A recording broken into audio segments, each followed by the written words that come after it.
workers and the members of their families. This convention has been ratified only by 50-something states, that is by about 1/4 of the states members of the United Nations. Most of them countries of origin rather than countries of destination of migrants. And that is why my mandate, I think, becomes especially relevant, because it has, as all our human rights special procedures, it has a universal scope. In fact, I have been closely following the situation in the Polish-Belarusian border, for instance, very recently. And this is the same for all regions of the world. The issue of the impact of the COVID-19 pandemic on the human rights of migrants has been addressed by my mandate from the very beginning. Most recently, we presented a report on this matter at the General Assembly of the United Nations last October. But from the beginning, we took a number of initiatives, a number of them along with the Committee on Migrant Workers of the United Nations based on the convention. We have also addressed specific states in all regions of the world about their practices to confront the pandemic when they may imperil the human rights of migrants. And I have also had many consultations at the regional and country level on this matter. This has included the European Union in several meetings.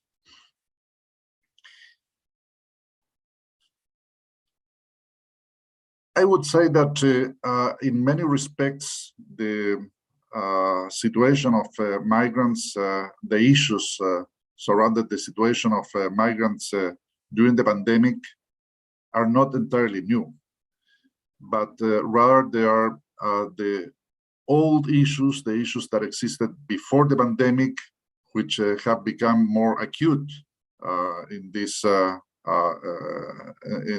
current context. And I would like to provide a number of examples in this regard. First, on the key issue, of course, in the context of a sanitary crisis, the key issue of the access to health services. Of course, this is an issue that becomes especially acute in the context of a pandemic, and with a virus that didn't have any kind of precedent and requires a lot of new measures. But in fact, the situation of the limitations or restrictions to the access to health services by migrants is not a new situation. It's an old situation that becomes more acute in the context of the pandemic.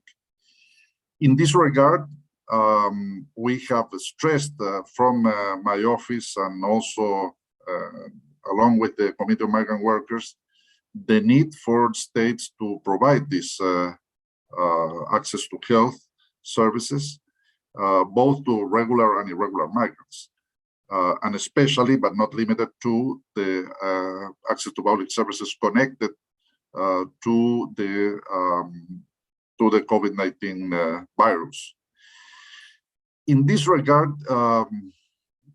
for one moment, besides the issue of the pandemic, of the COVID-19 pandemic, in this regard, there are, I would say that the most difficult situation is that irregular migrants are granted only access to emergency health services. And as we have repeatedly stressed, this might be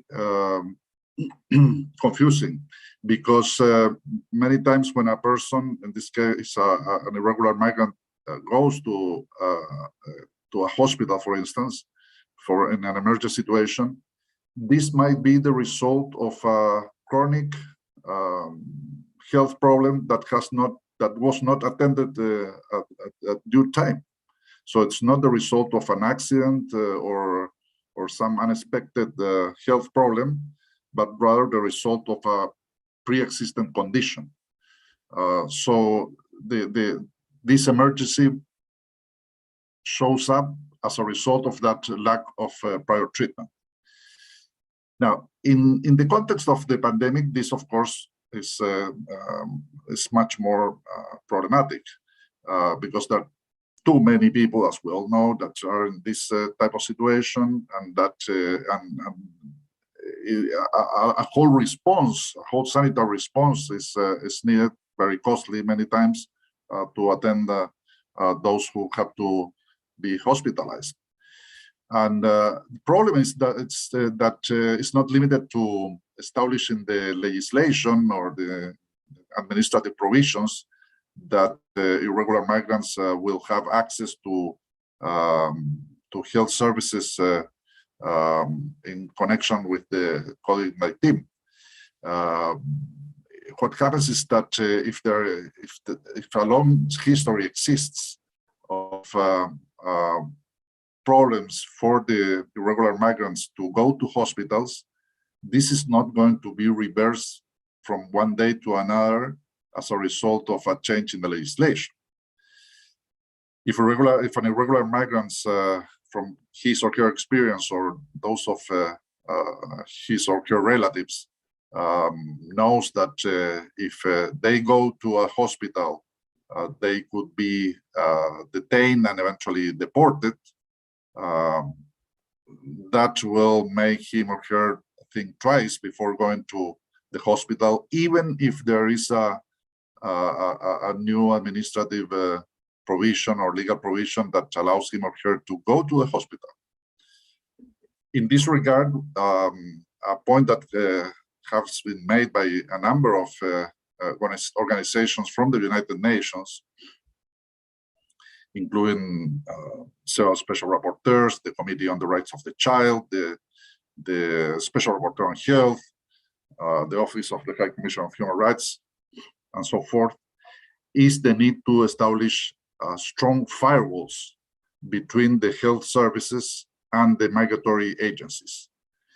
By firewalls, we mean to establish a clear separation between the operation of both of the health services on the one side and the migratory agencies on the other. And this in order to avoid having the health services, say the hospital, sharing the migratory information about the patients with the migratory agencies. It could be with the police also. That shouldn't be shared, that information shouldn't be shared. And this in order to discontinue that fear that irregular migrants might justifiably feel to go to a hospital, in whose case they might be detained and deported.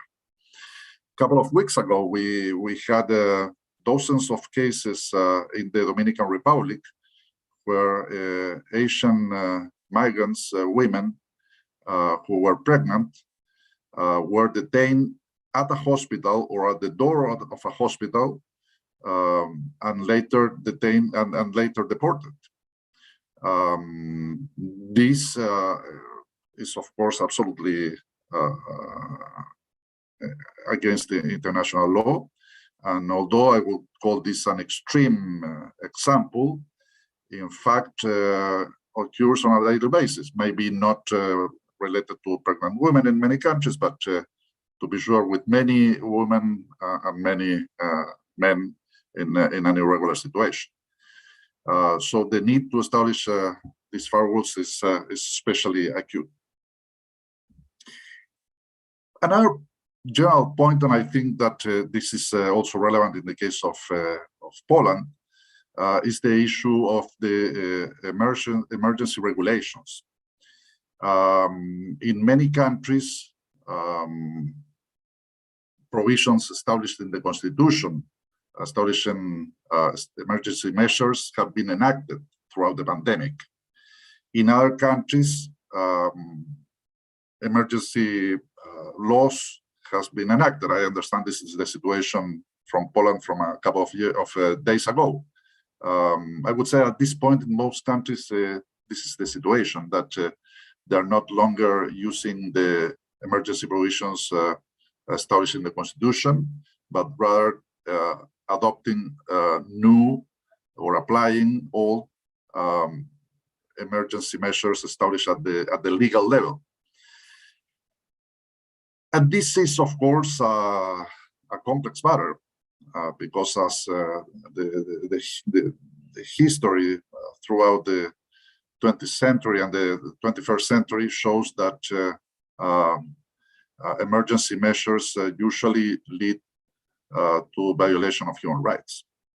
We have a very long and bad experience in this regard in Latin America, where emergency measures have been widely used, were widely used in the past, especially in the context of dictatorships, but also in the context of democratically elected regimes. And in a number of countries, like in the case of Poland very recently, there are some emergency measures related specifically to the situation of persons in mobility. So I think that is also a challenge. It's very important to ensure that the provisions contained in these emergency legislations are in line with international law. And also it is very important to ensure that there is a judicial control of the enforcement of those measures. By this, I mean that judges should be granted the power to challenge these measures and also to challenge the implementation of these measures.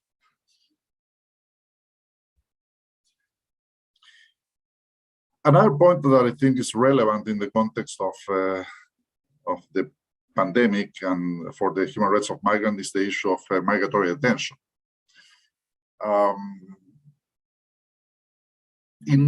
would say that at this stage in most democratic countries, the irregular entry is not longer a criminal behavior.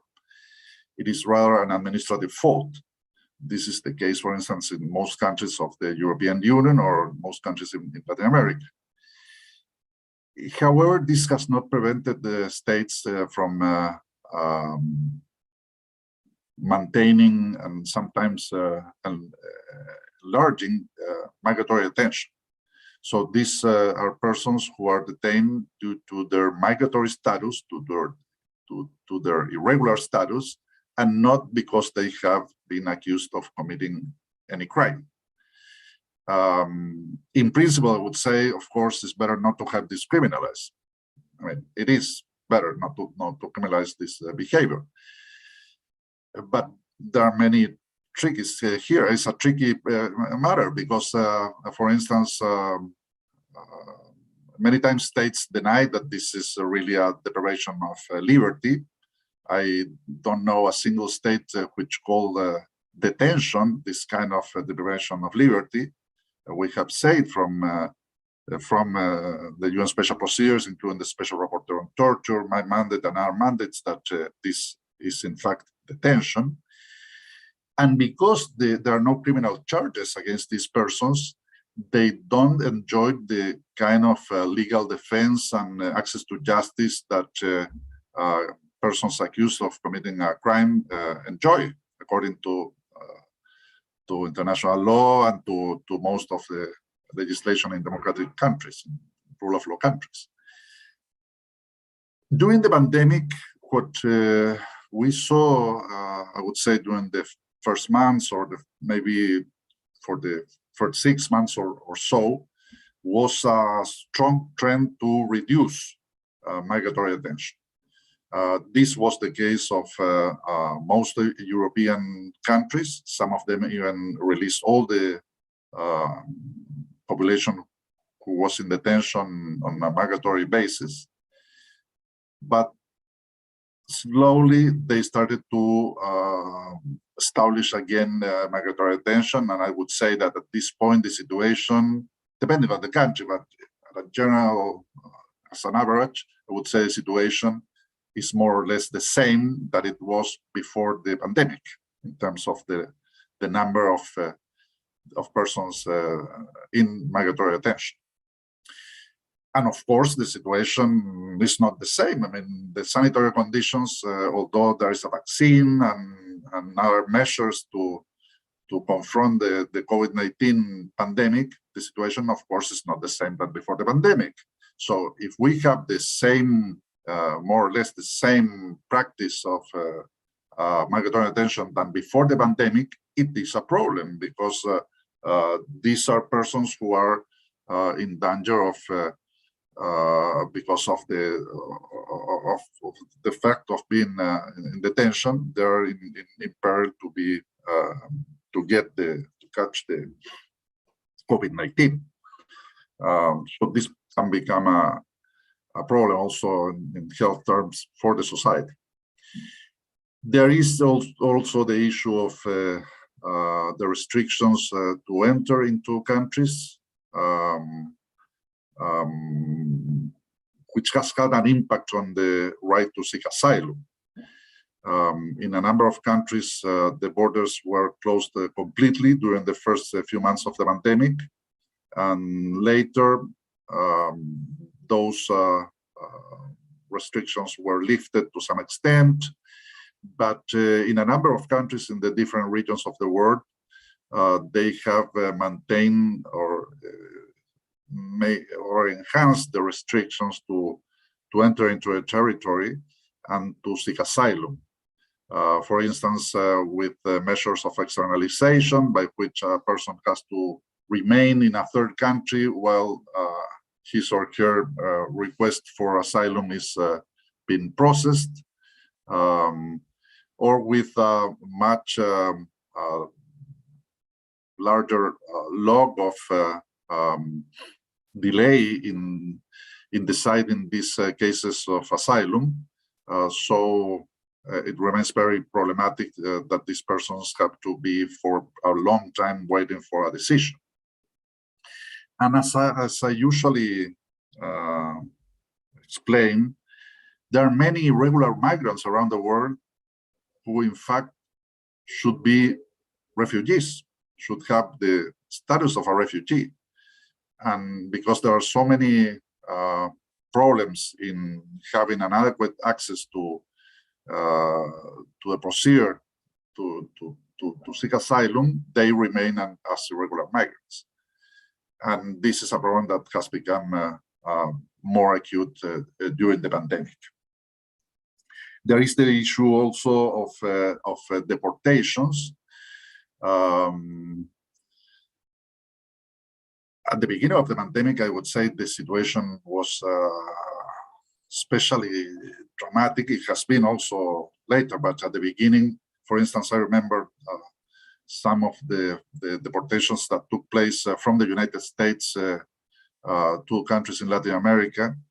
For instance, a large group of persons who were deported back to Guatemala, and they had not been tested against COVID-19. So, in fact, they produced the first spread of the virus in Guatemala. There had been 1 or 2 isolated cases in Guatemala before, but when this group was sent back from the United States without the due sanitary measures, they produced this spread of the virus in Guatemala. I wouldn't say this is the situation nowadays, but as everybody knows, deportations have continued around the world, many times without consideration of the sanitary consequences. For this purpose, I would call special attention to the behavior of some countries which have taken advantage, so to speak, have taken advantage of having irregular migrants in quarantines to go there, detain them, and deport them. My own country, Chile, has done this on several occasions during the current year, for instance. And this was the case in Malaysia and in countries in the different regions of the world. So we're talking about a person who willingly goes to a quarantine, and then he or she will confront this very unjust situation.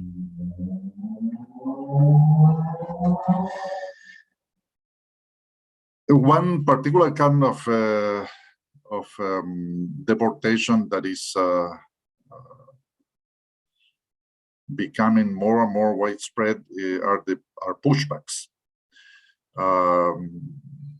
meaning this practice that is conducted by the state or with the tolerance of a state, by which a person is summarily expelled without any examination of his or her individual case, in violation of the right to seek asylum, the access to justice, and many times putting also in peril the physical integrity or even the life of the person. This is an issue that was addressed by my mandate in a report to the Human Rights Council last June, and it includes the situation in the pandemic, at which, of course, this becomes especially problematic. There is also the issue of persons who want to return to their countries. And I would say this is also a tricky matter because, of course, everybody has the human rights to return to his or her country. That's absolutely out of discussion.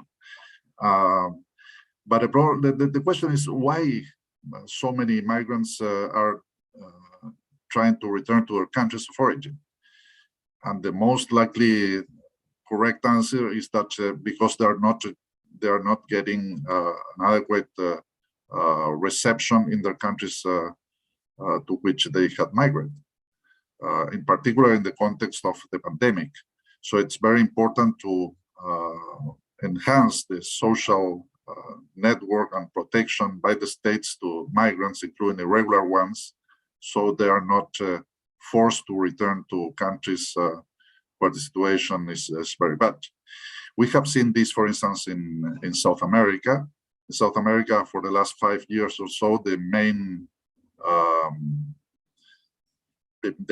by far the largest group of people in mobility are the Venezuelans. And we have seen a number of them, not many really, but thousands out of 5 million, though, who have left Venezuela. Thousands of them have tried to go back to Venezuela in a context of a great humanitarian crisis in that country. That proves that the situation that they have in the countries of destination is not inadequate either. So in the context of the pandemic, this is also a problem. I would also like to stress the problem of criminalization and xenophobia and stigmatization. I don't want to provide a dark perspective in this regard. I think during the pandemic, we have seen both actions and discourses of solidarity with migrants, including irregular ones, but also a worrisome development of xenophobia, even in some countries where it barely existed before the pandemic. And it's very thin, the line by which a government may start to equiparate irregular migration with criminality, for instance. And we see a number of governments that even they do not openly use a xenophobic language, in more subtle ways, but reiterated ways, they are equiparating irregular migration with criminality, and that is also very problematic. Finally, I would like to enhance, to underline the role that the civil society plays. The civil society in the context of migration plays a key role, both at the national level and the regional international level. And in fact, they call on the attention about situation that sometimes cannot be adequately covered by the press because of the isolated places where they occur or the difficult to access those places. During the pandemic, in addition to the prior challenges for the work of the civil society in monitoring the situation of the human rights of migrants and in providing humanitarian assistance to migrant and asylum seekers, in the context of the pandemic, we have seen additional challenges. For instance, the limitations to civil society organizations to visit the center of detention of migrants to see what their conditions are. This in the context of the sanitary crisis, but of course, bringing this to an extreme, this has served as an excuse for some states to completely ban human rights organizations to visit those places and consequently to prepare adequate reports about the situation. Or some borders where or places where the civil society organizations are prevented from monitoring the conditions. I think it's indispensable to guarantee the role of the civil society organizations without undue restrictions. There might be some restrictions justified in the context of the pandemic, but at the same time, we have to realize that the conditions of migrants themselves in the pandemic are so dramatic that it's very important to have a strong monitoring of the situation, so the authorities and the public opinion, the public and the international community are well informed about that situation.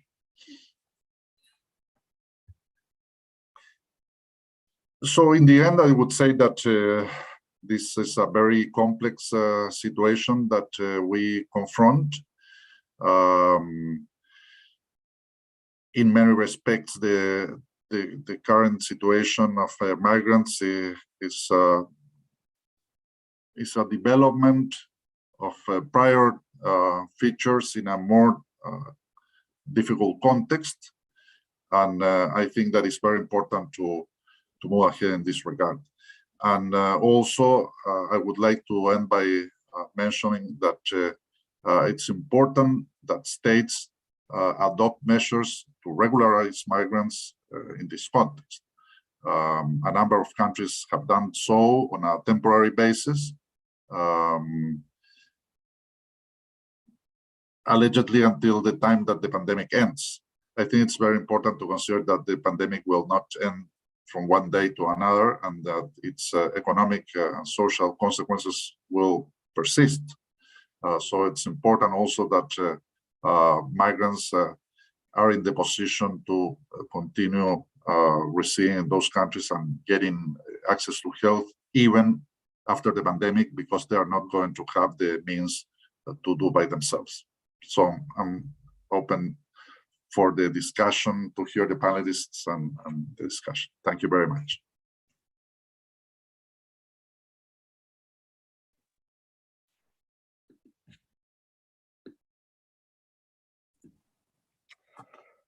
Thank you so much, Felipe Morales. This was certainly extremely interesting. My name is Morten Bøås. I'm a research professor at NUPI that collaborates with PISM in this particular project. And I'm just going to kickstart the rest of this webinar event. And in doing so, I would like to first turn to two short interventions by two great colleagues who will be speaking from a slightly similar but also different positions. We'll start by Jolanta Szymanska. Jolanta is the European Program Coordinator at PISM, and she will be speaking about migration to the EU during the COVID crisis, trends and issues. And right thereafter, we will have another shorter intervention by Marta Jarosevic. She's an assistant professor at the Center for Migration Research at the University of Warsaw. And she will be speaking about labor migration in Europe in times of the pandemic, the case of the Ukrainians in Poland. Looking forward to hearing these two interventions, and I also very much look forward to moderating the discussions that will follow thereafter. Please, to those that is following us on Zoom, please use the chat function to ask questions. I will then direct them either to the whole panel or to, if there is one specific member of the panel, for example, Mr. Morales, that you would like to direct your questions to. And I would also encourage our YouTube and listeners to send in their questions if they have some. But right now, over to you, Jolanta. Thank you very much, Morten. It's a pleasure to be here again and speak about very interesting and very important, I think, topic of migration during the pandemic. First, I want to stress that the pandemic is still with us. So I will try to focus on some trends that were visible in 2020 at the beginning of the pandemic, but also can affect the shape of the European migration policy in next years, because with new lockdowns and new restrictions of movements, with new variants of coronavirus, and it's not actually certain if the new variants will be enough to prevent us and allow us to avoid further restrictions. We should treat the trends that were visible in 2020 as something that can repeat in the future, and we should take it into consideration, I think, when planning the developments of EU migration policy. So starting from some statistics, it's good to say that at the beginning of the pandemic, we could observe the huge decrease in migration statistics to Europe. In 2020, the number of detections of illegal border crossing along the EU external borders fell to around 124,000. It was the lowest number of irregular border crossings since 2013. And it was, of course, possible due to the impact of COVID-19 restrictions put in place by various countries, not only EU member states, but also, for example, EU neighbors, so the transit countries to Europe, or even by the countries of origin. When it comes to legal migration, I would say that the pandemic highlighted the importance of this economic migration, having a huge impact on economic migration of third country nationals to Europe, as well as on intra-EU economic migration. During the lockdowns, many migrants returned to their countries of origin or were unable to work because of travel restrictions introduced at the Schengen borders. This had led to labor shortages in many sectors of EU economy, including, for example, the agricultural industry, which depends on seasonal workers, construction sectors, and of course, the healthcare medical sector, and shortages here are probably visible in all the member states until now. For sure, they are visible in Poland. And to meet the expectation of business, some member states have decided to legalize the stay of irregular migrants. The huge discussion about this topic took place in Italy, for example, or decided to extend the legal stay of foreigners. It happened in Poland, Croatia, Slovakia, Italy, France, and Luxembourg. They also made some attempts to simplify procedure for recognizing the qualification of migrants, including qualifications of asylum seekers. It happened, for example, with medical professions in Germany and France. That was very important, I think. The second issue that I want to highlight is the social protection of migrants, and social standards and access to medical care have become a challenge both for refugees and economic migrants. In Greece, in Italy, where we had overcrowded camps for migrants with poor sanitation. Asylum centers raise concerns about the outbreak of a humanitarian crisis. To prevent it, member states have provided medical support to the centers and offered relocations to some extent. Difficulties in assessing medical care for non-EU migrants have also become a challenge in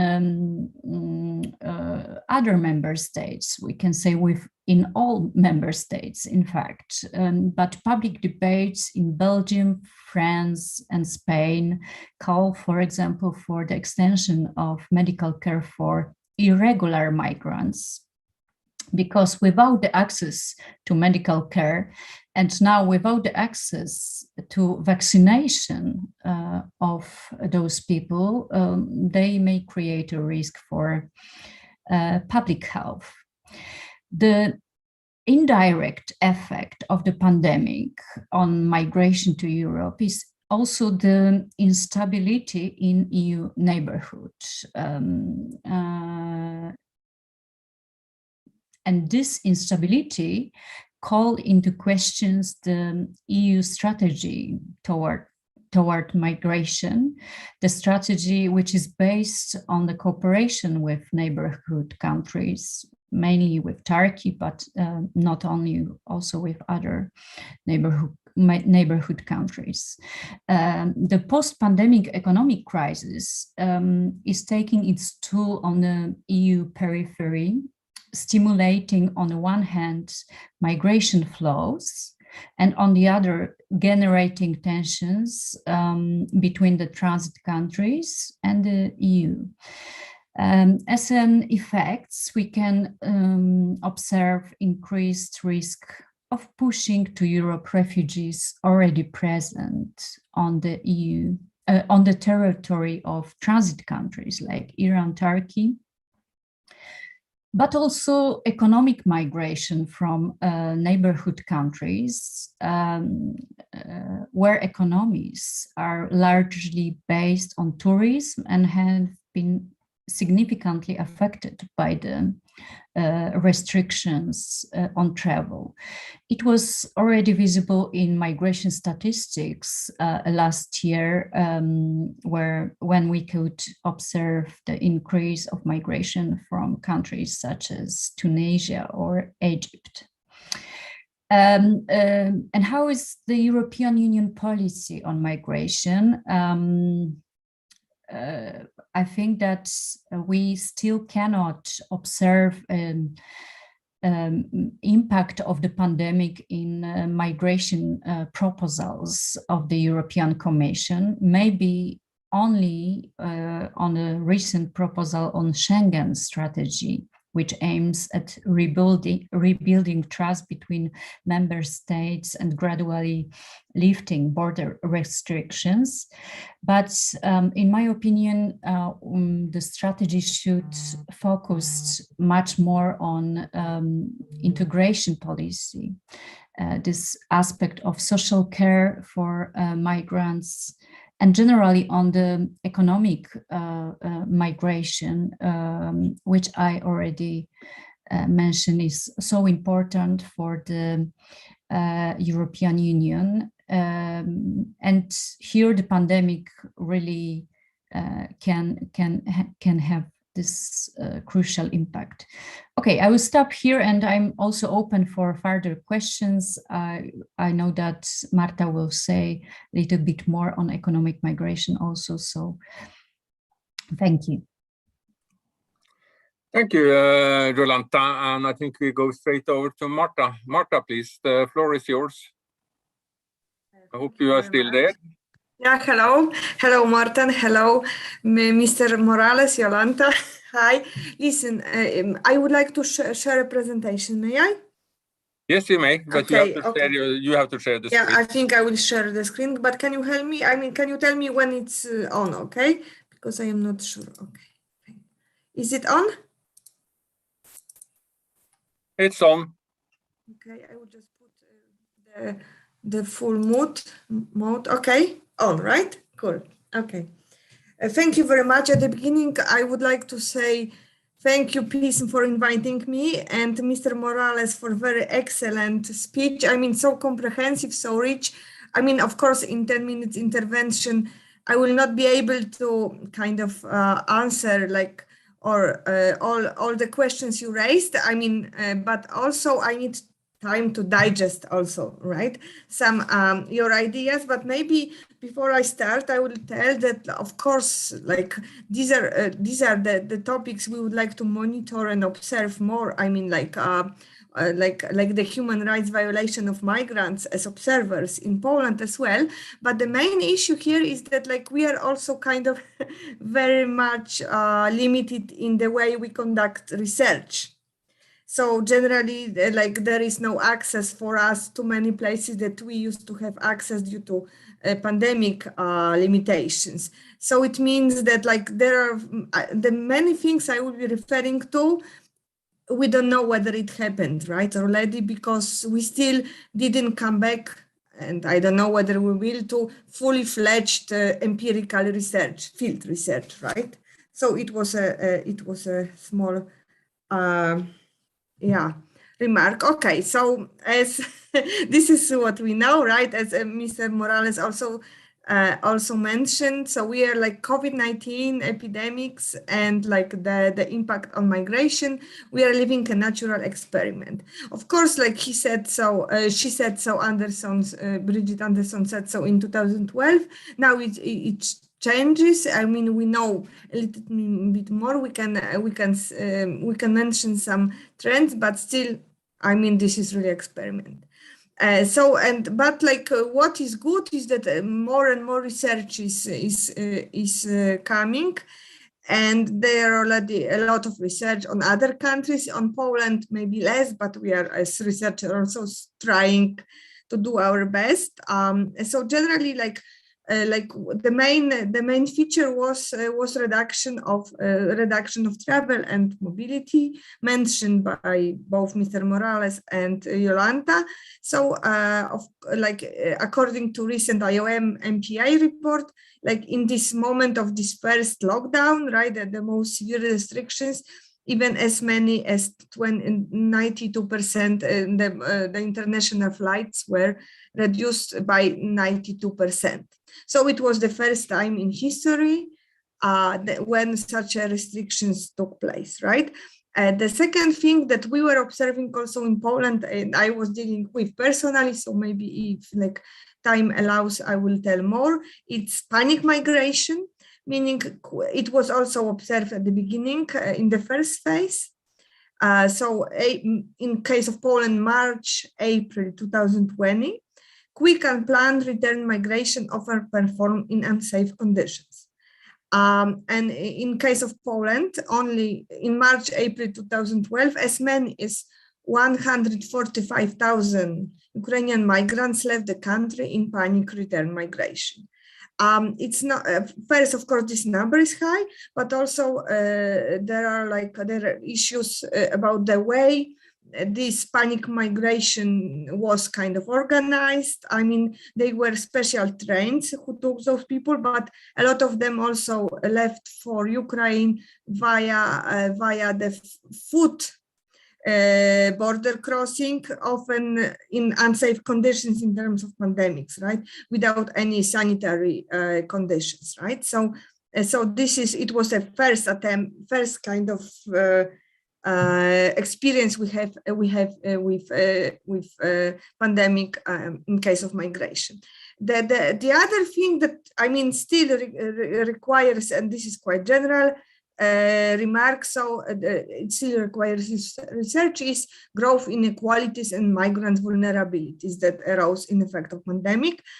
So generally, it relates to the thing that pandemic further divided the global population into a group of privileged travelers who have access to vaccinations, like much more expensive travel, much more expensive air tickets and so on, and who can still travel, and those who are often stranded for months without access to legal or social protection. And now I will move to some data on Poland.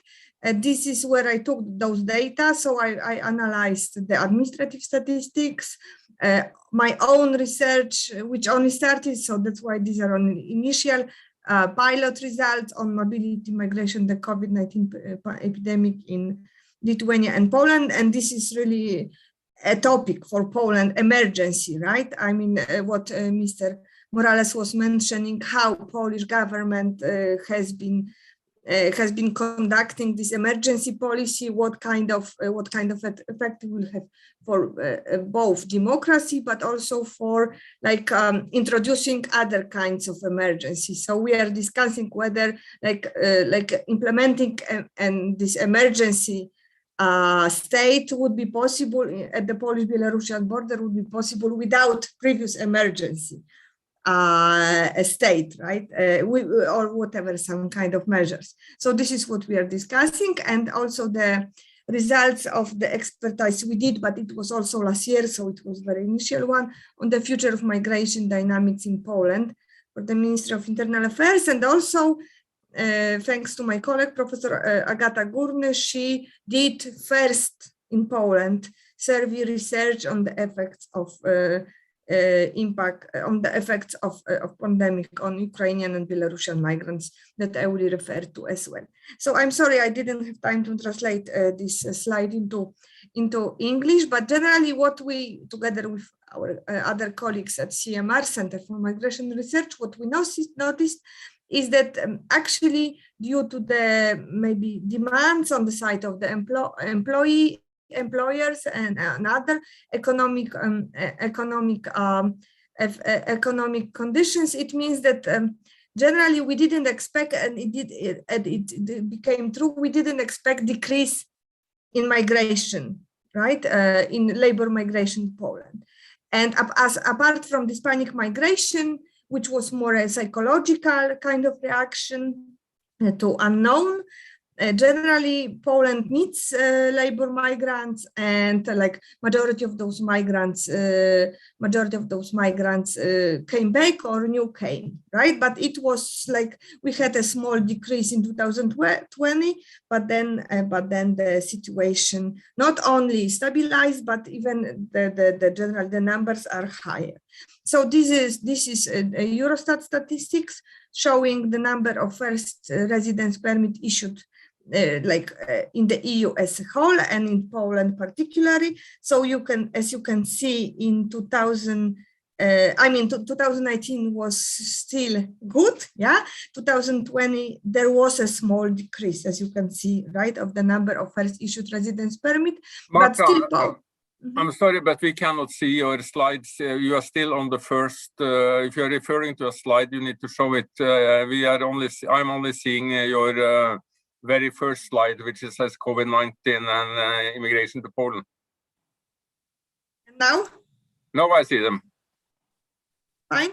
I'm sorry, it's a pity you said only now because I was changing slide. I thought it worked. So now you can see this number of first issued resident permits. Yeah. Right? Okay, so this is, but anyway, Poland is still one of the, like, it was the first country in the EU. Now it's on the second place of the first resident permit issued to third country nationals. And can you see now the slide? The second one? No? Okay, I need to. Okay, so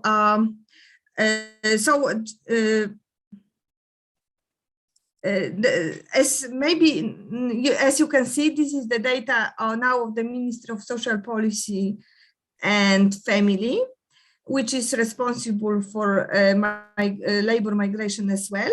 And on this slide, you can see that, like, the decrease that we could notice in 2020 also related to Hispanic migration. I managed, it went away also because only the first lockdown was like a heavy lockdown in Poland, and otherwise the restrictions were not so strict, and also the borders were open in 2021. And now we've got a revolutionary number of labor permits issued, applications for labor permits. And how can we explain it? I mean, differently, but firstly, that, like, new migrants are coming because, for instance, there is a worse situation in the neighboring countries, meaning Ukraine or Belarus, that majority of migrants are coming. Or secondly, that these are the people who were irregular in Poland, but they decided to regularize themselves due to pandemic. Or thirdly, because, like, they weren't sure whether to ask, they were kind of on touristic visa and so on, and then they decided to ask for labor permits to stay in Poland. And can you see these asylum applications? No, right? Because I am changing and you, okay, so now asylum applications. But of course, the access, and this is a pity, access to asylum is much restricted in Poland. And this is, you can see, also due to pandemic. And here you can see the slide showing really a huge decrease in 2020. The situation is better in 2021, but only because of this organized return of Afghans who were cooperating with the Polish government and were brought by the special planes. So who came in August this year. It was around, like, even up to 2,000 people. That's why the numbers are so high. And sorry, because I need to manually change the slide. Okay, and the final slide. So this is the results of Professor Górny survey research, who surveyed the migrants, Ukrainian and Belarusians, but mainly Ukrainian, on their behavior, whether their behavior, migratory plans and motivations changed due to pandemic. And generally, the main result is that 40% of those who were planning to circulate in 2019, because, like, I should remind that in the past, it was mainly circular migration, labor migration between Poland and Ukraine. In 2020, they were planning to live in Poland, to stay in Poland instead of circulating. And the final slide,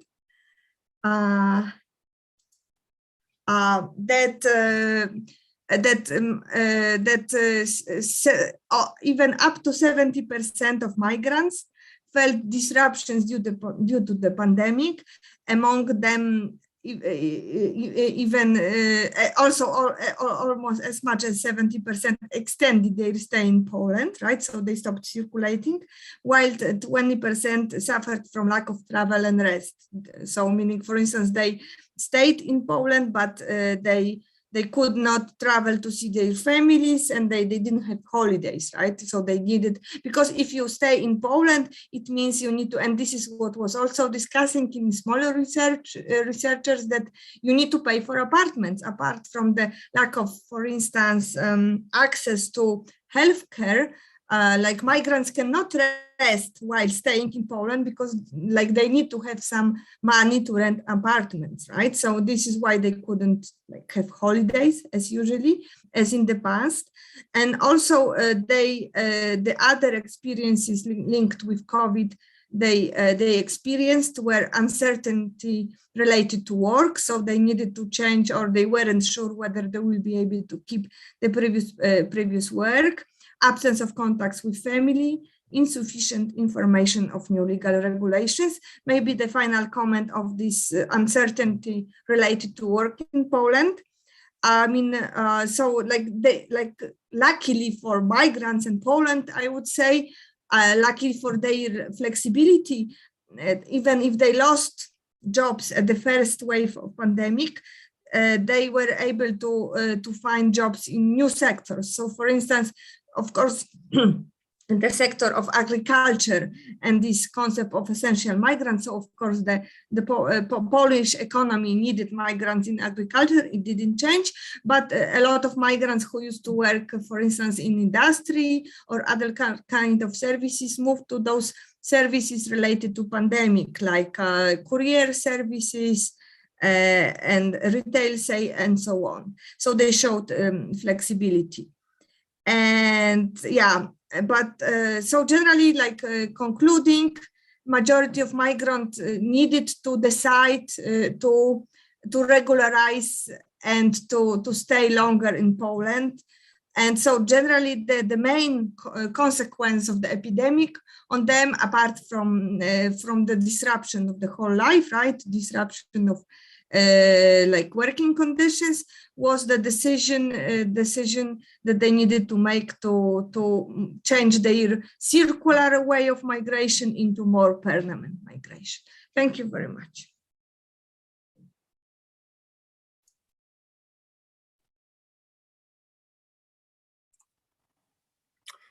Thank you so much, Marta. And I'm sorry that I didn't alert you to the lacking slides much sooner, but I wasn't really certain whether you had started on the slide on the slides or not. So it was just when you started referring it directly to the slides that it dawned on me that something was not working totally, absolutely perfectly on your side. But sorry about that. But thanks anyway.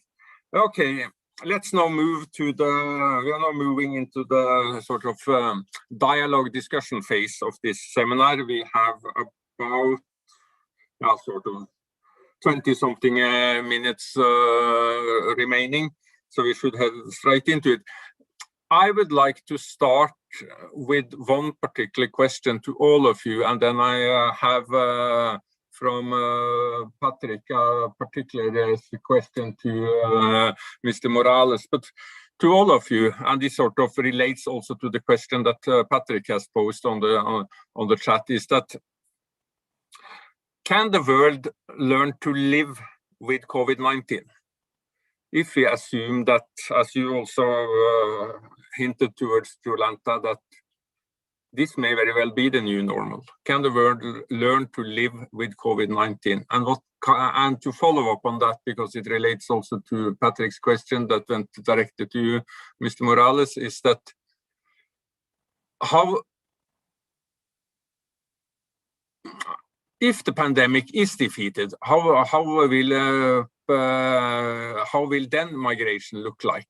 Will it be a return to how it used to be? Not necessarily that was the most adequate way of dealing with it either, but will it be a return to how one tried to manage this prior to the pandemic? Or will some of these frameworks that has been introduced as emergencies remain even if the pandemic is defeated at one time? And Patrick is also wondering how you think about the legal framework concerning the rights of refugees and migrants, like the Geneva Convention and so on. Are they well fitted to a post-pandemic world? But I would also add, are they fitted to a world where we will continue to live with COVID-19?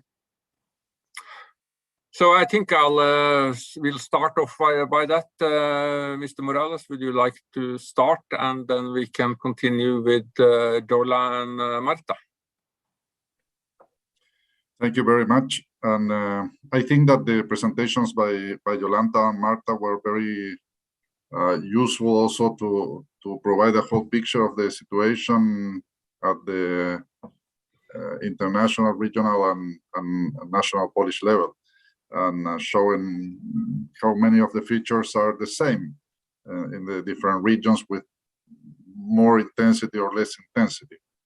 And one of them is precisely the issue of the emergency measures and the additional restrictions that are imposed on the human rights of migrants as a result of them. Well, I would say that generally speaking, emergency provisions should be an exception. That is the way they're construed in international human rights treaties. And by this, I mean that the human rights should be the norm, and the restrictions should be the exception and be applied narrowly. Also, they should be interpreted narrowly by the judicial authorities, for instance. And I hope that this trend of using emergency measures doesn't become a permanent feature in destination countries as an excuse to restrict the human rights of migrants. And in particular, I would like to address the issue of emergency measures that are adopted not based on a constitutional emergency regime, but at the regular legal level, so to speak, as Poland did 2 days ago. Because what happens is that under the international framework of human rights, when a state declares a state of emergency according to its own constitution, it has the obligation to notify several human rights bodies in this regard. For instance, the Human Rights Committee, based on the International Covenant on Civil and Political Rights, there is an obligation for states to communicate that a state of emergency has been enacted. So this will lead to a closer monitoring on the part of the international organ, aware that under emergency measures, the probability of human rights violations increase. And the problem that may occur, I'm not saying that it will occur necessarily, but that it may occur with these emergency provisions, which are not part of a state of emergency, is that they may be used in a way to circumvene, to some extent, this international monitoring in an undue way. So I think it's very important to consider that it's not the fact that the provisions are adopted according to a constitutional emergency state or to regular legal provisions, but it is their content, the key aspect that should determine where the international organization should not be notified.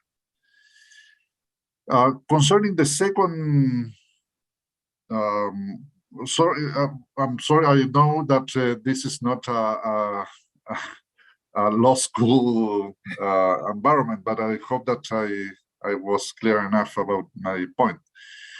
On the second question, and the legal framework concerning the right of refugees and migrants, in a post-pandemic world? Well, I would say that the pandemic came at a very unprecedented stage in the context of multilateralism on the issue of migration, because only 1.5 years or 1 year before the pandemic, we had the adoption of the Global Compact on safe, regular, and orderly migration, which is the international instrument with the largest, by far, the largest level of adoption by states. More than 150 states adopted the Global Compact, which is 3 times the number of states which have ratified the Convention on Migrant Workers. So we have a new framework just established before the pandemic. And I think we have to make use of that framework, which includes the creation of a UN network of migration at which states participate. And there is also participation for the civil society established here. So I think that it's very important to pursue the sovereignty. I think that the Global Compact is an instrument with a scope that allows with flexibility to use it in a post-pandemic and in a post-pandemic world. And on the issue of refugees, well, I don't have the time, and I know that the other speakers have to speak, but I mean, I think it's very important to consider from Europe, I think, that the whole framework on refugees, UNHCR, the Convention on Refugees were established in the context of European refugees after the Second World War. And I don't think that there is any justification to lower the standards now when the refugees are coming from other regions of the world. And this is also applicable here in Latin America, where there are many Venezuelans escaping. It's the same in other parts of the world. In fact, there is more intercontinental mobility than extracontinental. But I would like to stress in the context of Europe that the whole framework was created basically for protecting the European refugees, and it shouldn't become watered down in this context when most of the refugees are from our regions. Thank you. Let's then turn to Rola. Any thoughts on this? Is this the new normal? We have to live with this. We have to learn to live with this. Also in regards to migration and refugees. Well, looking at the level of vaccination in Africa and poor countries, I think that it's quite obvious that the pandemic will stay with us for longer. Even if not the COVID-19 pandemic, all the experts say that new pandemics will come. So the health problems may become a new normal, this kind of health problems. And from the one hand, during the first phase of this phenomenon, we could observe a lot of problems that were faced by migrants, but also by countries which host migrants. But I think that pandemic can also bring some solutions and positive effects on migration. I think that the one is that we as residents, societies of richer countries of the world will appreciate migrants in our lives. I think that it will happen sooner or later in Europe, not only, of course, because of pandemic, but mainly because of demographic deficit, but the symptoms that we could observe during the pandemic that our economy could feel. are very important because in the next waves of pandemics or other this kind of problems, the problem will be probably deeper and deeper if we don't find solutions to encourage migrants to come to Europe to work in our social care sectors, medical sectors, and so on and so on. When it comes to this second question about Dublin, I mean, not Dublin, sorry for that, it's a European perspective always, Geneva Convention, I think that we can think about reforming Geneva Convention because, in my opinion, it does not fit to the current migration challenges, not because of pandemic, but mostly because of mixed migration challenges that we are actually facing. The new phenomenons like climate refugees and so on and so on, that they don't find any response in Geneva Convention, but this will be a future actually of the migration. So this is the reason why we should think about reforming the system, not to reform it to lower the protection of migrants, rather to meet the new challenges, I think. Okay, thank you. Thank you, Dola. Marta, please. Thank you very much. Okay, so I'm rather pessimistic, right?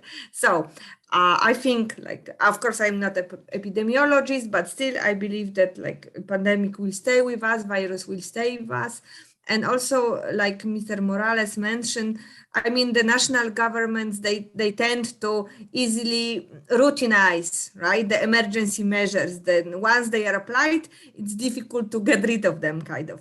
So I think this is the role now of the international organizations, civil society, academia, to mention that maybe those emergency measures are not needed anymore. And like, especially what will stay with us, we didn't discuss it, but this is this whole biopolitics, right? I mean, COVID-19 passports, health-related surveillance, and so on. And this is, I guess, a topic for another discussion, so I will leave it there. But when it comes to migration, so I believe that the consequences are ambivalent. So in one, certainly migration will be more costly, right? This is what I said. Like only maybe the richer will be able to migrate voluntarily whenever they want, right? I mean, because generally the main consequence is that like the channels, at least in Europe, right? The channels for legal voluntary migrations are closing. So generally, like people won't be able to travel and migrate whenever they want.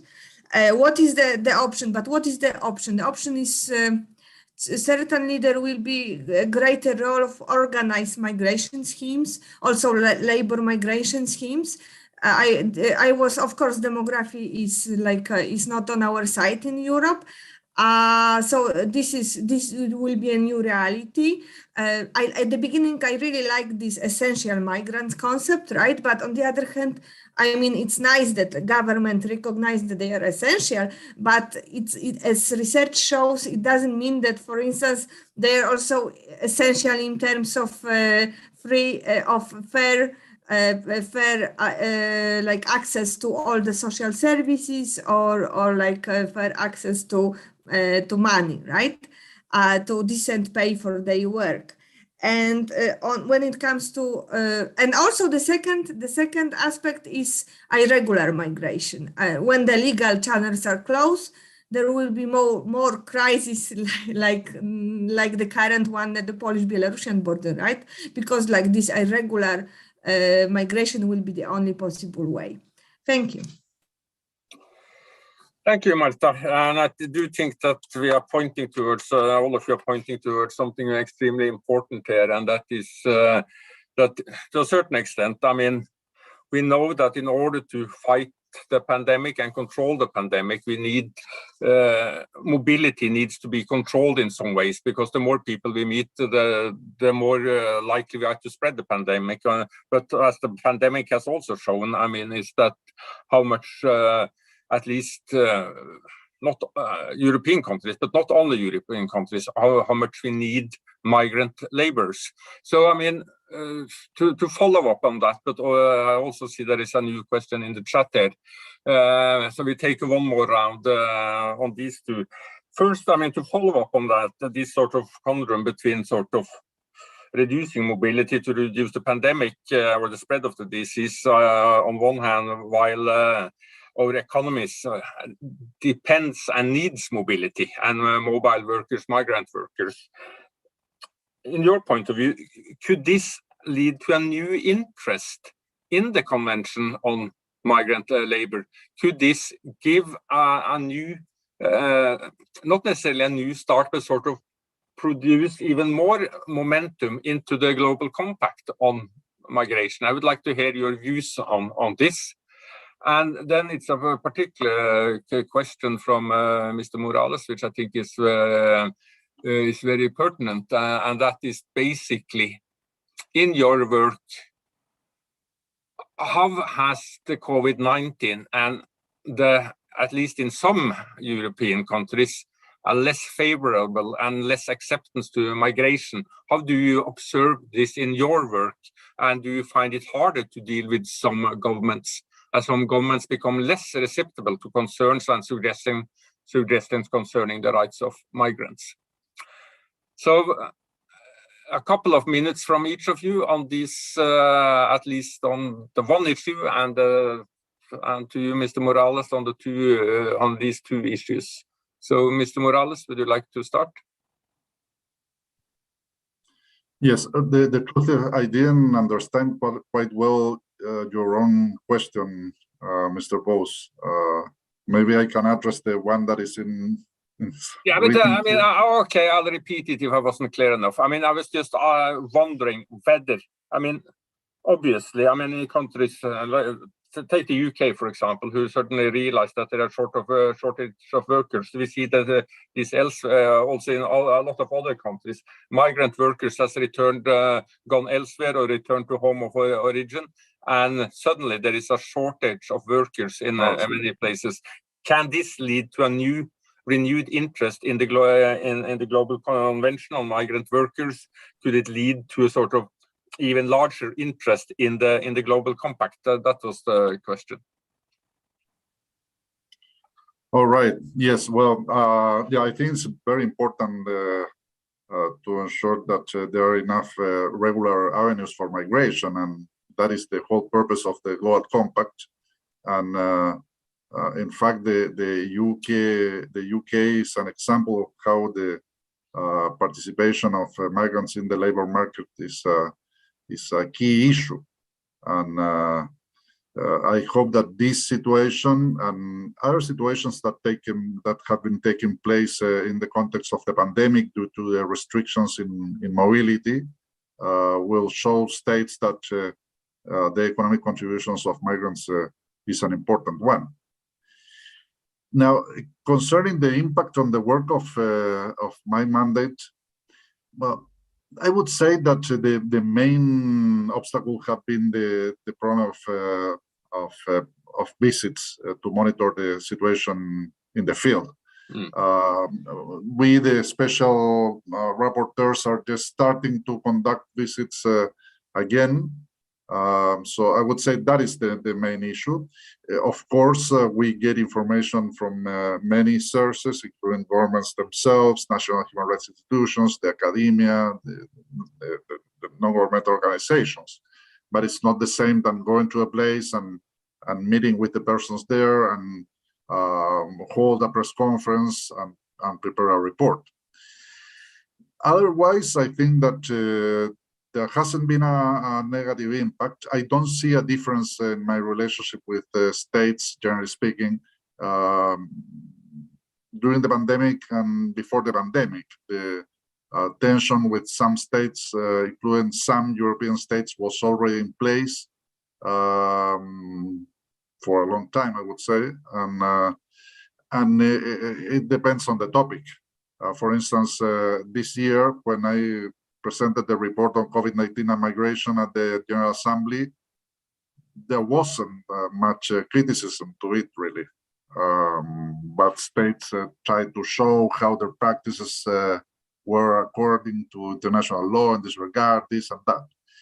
While at the time I presented the report on pushbacks, which contained many references to European states, especially but not exclusively in the Mediterranean, that provoked a reaction for a number of states in Europe. And this was the case of countries, Australia, my own country, Chile, and some other countries. So it really depends on the topic. It's not the issue of the pandemic, really. And on the positive side, I would say that all these virtual platforms have allowed me to interact with people and organizations from around the world in a manner that was completely unprecedented. I have to say that my mandate had already established a practice of webinars before the pandemic, 2 years before the pandemic. But of course, we didn't do it on a regular basis. We did it once a month or every 2 months. And this has allowed me really to interact and influence in different manners in the public policies on migration. Thank you, Jola. Any final thoughts on this?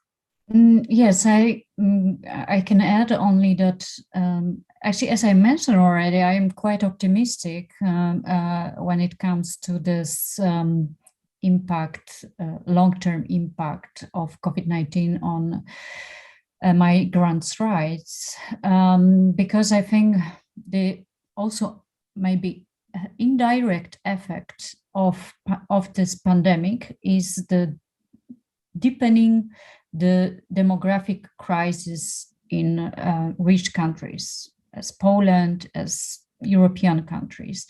And maybe we are not really aware of that, but this deeper crisis with very low rate of births,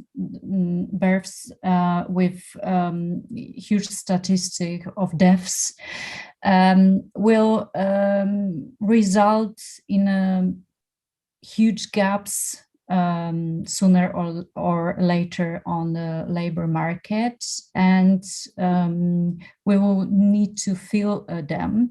And I don't say that the perception of societies and politicians will suddenly change. It's a long-term process, but in a context of migration and in the context of current challenges in migration picture, and I think this perspective is shorter and shorter, is shortening simply. So that's why I think that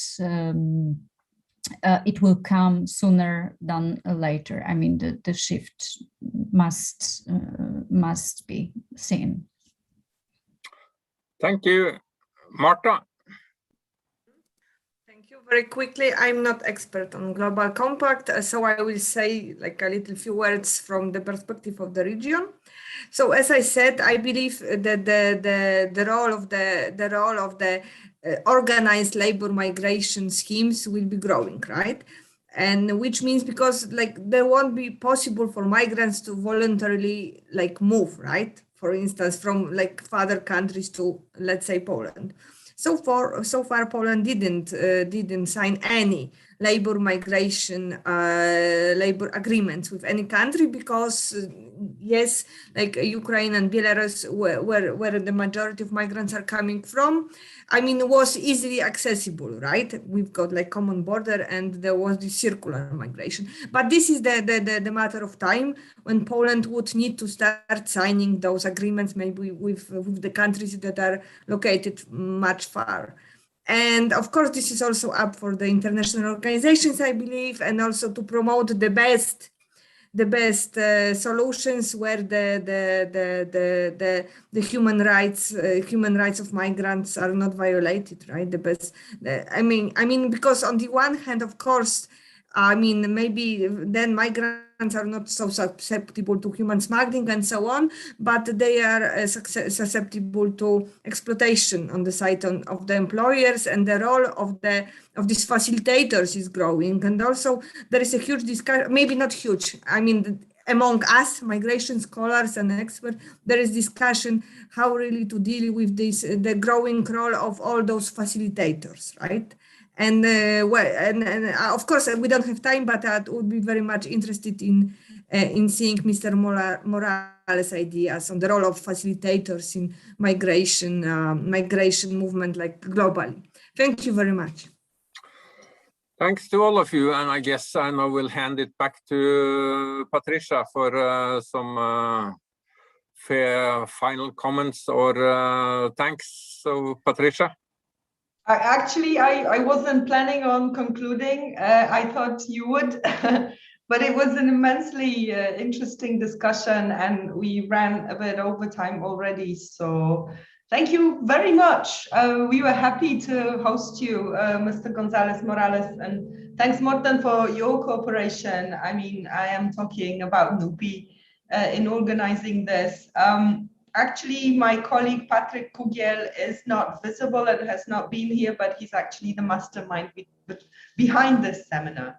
And we'll continue in the framework of MIDA Share, which is about to conclude in 2 months' time. So thank you very much. We'll be looking at the issues of migration and the pandemics still in the future. Thank you all. Bye-bye. Thank you. Bye. Bye. Thank you.